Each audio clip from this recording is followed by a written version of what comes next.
അനു അനു എന്താ ഇവിടെ നിൽക്കുന്നേ? രവിയായിരുന്നോ? കാറ് നിർത്തിയത് കണ്ടപ്പോ പരിചയമുള്ള ആരെങ്കിലും ആയിരിക്കും തോന്നി. ഹർഷയില്ലേ കൂടെ? അവളില്ല. ഞാൻ അനുപമയും ഇന്ദ്രനും താമസിക്കുന്ന പുതിയ വീട്ടിലേക്ക് വരായിരുന്നു. പുതിയ വീട്ടിലേക്കോ? എന്താ കാര്യം? ആ വീട് രവിക്ക് അറിയാമോ? ഇല്ല, അത്ര കൃത്യമായിട്ട് എനിക്കറിയില്ല. പിന്നെ സോനയ്ക്കും ശ്യാമനും വേണ്ടി നോക്കി വെച്ച വീടിനെ കുറിച്ച് സുശീലാന്റി ഇടയ്ക്ക് ഹർഷയോട് പറയുന്നത് ഞാൻ കേട്ടായിരുന്നു. ആ ഒരു ഊഹം വെച്ചാ ഞാൻ ഇറങ്ങിയേ. ഒന്ന് വിളിച്ചിട്ട് വരായിരുന്നില്ലേ രവി? ഇന്ദ്രേട്ടനിപ്പോ വീട്ടിലില്ലല്ലോ. ഞാൻ വന്നത് അനുവിനെ ഒന്ന് കണ്ട് ഒരു കാര്യം സംസാരിക്കാനാ. അനു അത്യാവശ്യമായിട്ട് എവിടേക്കെങ്കിലും പോവാണോ? ഞാൻ ഇന്ദ്രേട്ടന്റെ ഷോപ്പിലേക്ക് പോവായിരുന്നു. അവിടുന്ന് ഇന്ദ്രേട്ടന്റെ കൂടെ പുതിയ വീട്ടിലേക്കുള്ള കുറച്ച് സാധനങ്ങൾ വാങ്ങിക്കാൻ പോണം. എനിക്ക് ഒരു 5 മിനിറ്റ് സമയം മാത്രം മതി. നമുക്കൊന്ന് അങ്ങോട്ട് മാറി നിന്ന് സംസാരിച്ചാലോ? ശരി.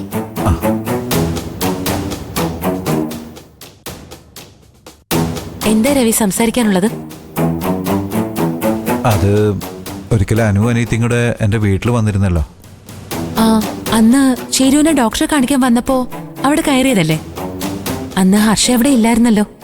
അതെ, അന്ന് അനു തിരിച്ചു പോകുമ്പോ ഹർഷ കൂടി ഉള്ളപ്പോ ഒരു ദിവസം വരാമെന്നും 2 പേരും ഉള്ളപ്പോ ഒരു കാര്യം സംസാരിക്കാനുണ്ടെന്നും പറഞ്ഞിരുന്നില്ലേ?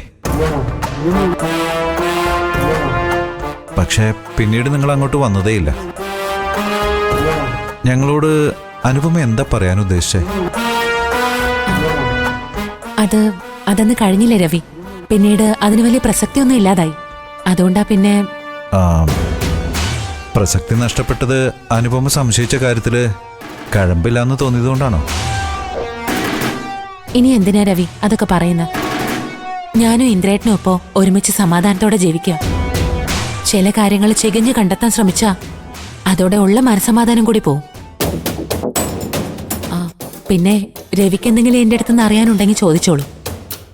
എന്റെ അറിവിന്റെ പരിധിയിൽ പെടുന്ന കാര്യമാണെങ്കിൽ തീർച്ചയായിട്ടും ഞാൻ രവിയോടത് ഷെയർ ചെയ്യാം.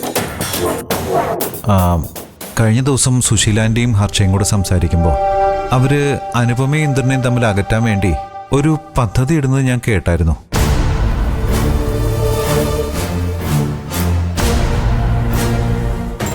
കുറച്ചു ദിവസം കൂടി പരിശ്രമിച്ച് നോക്കിയിട്ടും ആന്റിക്ക് അവരെ തമ്മിൽ പിരിക്കാൻ കഴിഞ്ഞില്ലെങ്കിൽ ജോത്സ്യരുടെ പ്രവചനം നമുക്ക് അനന്തൻ മാഷിന്റെ കാതിലെത്തിച്ചാലോ? അഭിമാനിയായ അനന്തൻ മാഷ് പിന്നെ ഒരു നിമിഷം മകളെ ഇന്ദ്രന്റെ കൂടെ നിർത്തില്ല. അവരുടെ സംസാരത്തിൽ നിന്ന് ഏതോ ജോത്സ്യരുടെ പ്രവചനം അനുപമയ്ക്ക് അറിയാമെന്നും അതുകൊണ്ട് അനുപമ ഇന്ദ്രനെ വിട്ടു പോകില്ല എന്നും അവർ മനസ്സിലാക്കിയതായിട്ട് അറിഞ്ഞു. സത്യത്തിൽ എന്തായിരുന്നു ആ ജോത്സ്യരുടെ പ്രവചനം? അത് അനുപമയ്ക്ക് അറിയോ? അതുമായിട്ട് ബന്ധപ്പെട്ട് സംസാരിക്കാനായിരുന്നോ അന്ന് അനുപമ അനിയത്തിയും കൂടെ എന്റെ വീട്ടിലേക്ക് വന്നത്? അതെ, അക്കാര്യം പറയാൻ തന്നെയാണ് ഞാനവിടെ വന്നത്.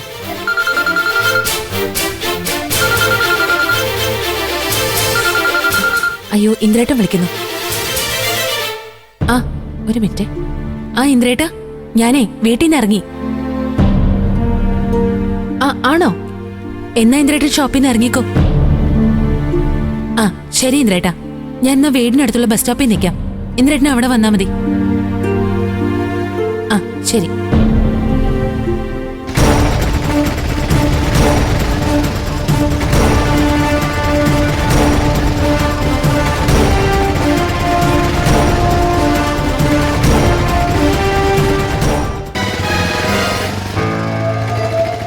രവി, ഇന്ദ്രേട്ടൻ ഇങ്ങോട്ട് വരുന്നുണ്ടല്ലോ.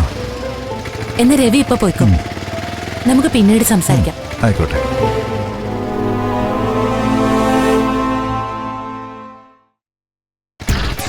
ഇവരെന്താ ഇവിടെ നിന്ന് രഹസ്യം പറയാതെ? ഇത് സൂക്ഷിക്കണമല്ലോ.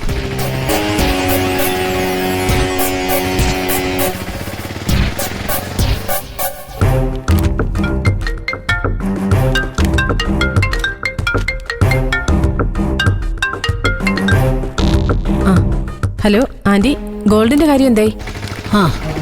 അത് ഞാൻ നീ പറഞ്ഞ പോലെ തന്നെ ചെയ്യാൻ കൊണ്ടുപോവാ. Very good. പിന്നെ ആ ക്യാഷ് കൈയോടെ ബാങ്കിൽ ഡെപ്പോസിറ്റ് ചെയ്തിട്ട് ആന്റി ഇങ്ങോട്ട് വന്നാൽ മതി. ആന്റി, എന്റെ എന്തെങ്കിലും സഹായം ആവശ്യമുണ്ടോ? ഇല്ല ഹർഷേ, ഞാനിപ്പോൾ നിന്നെ വേറൊരു കാര്യം പറയാനാണ് വിളിച്ചേ. എന്താ ആന്റി? ഞാനിപ്പോ ഓട്ടോയിൽ വരുമ്പോഴേ ഇന്ദ്രന്റെ വാടകവീടിനടുത്തുള്ള റോഡിൽ വെച്ച് അനുപമയും രവിയും നിന്ന് സംസാരിക്കുന്ന കണ്ടു.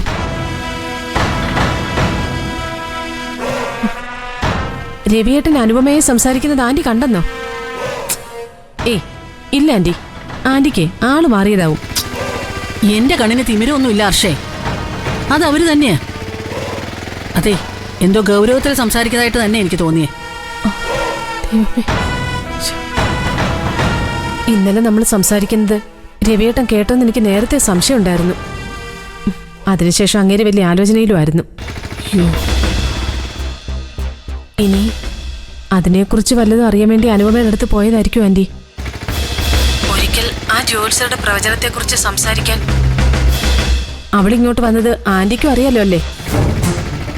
അതേക്കുറിച്ച് അനുപമയോട് എന്തെങ്കിലും ചോദിച്ചാലേ നമ്മുടെ പദ്ധതിയെല്ലാം പൊളിയോ ഹർഷേ. എന്തായാലും അവന്റെ നീക്കം നീ ഒന്ന് ശ്രദ്ധിക്കുന്നത് നല്ലതാ. ഞാൻ എന്തായാലും എന്റെ പണിയൊക്കെ ഒന്ന് കഴിഞ്ഞിട്ട് നിന്നെ വിളിക്കാം.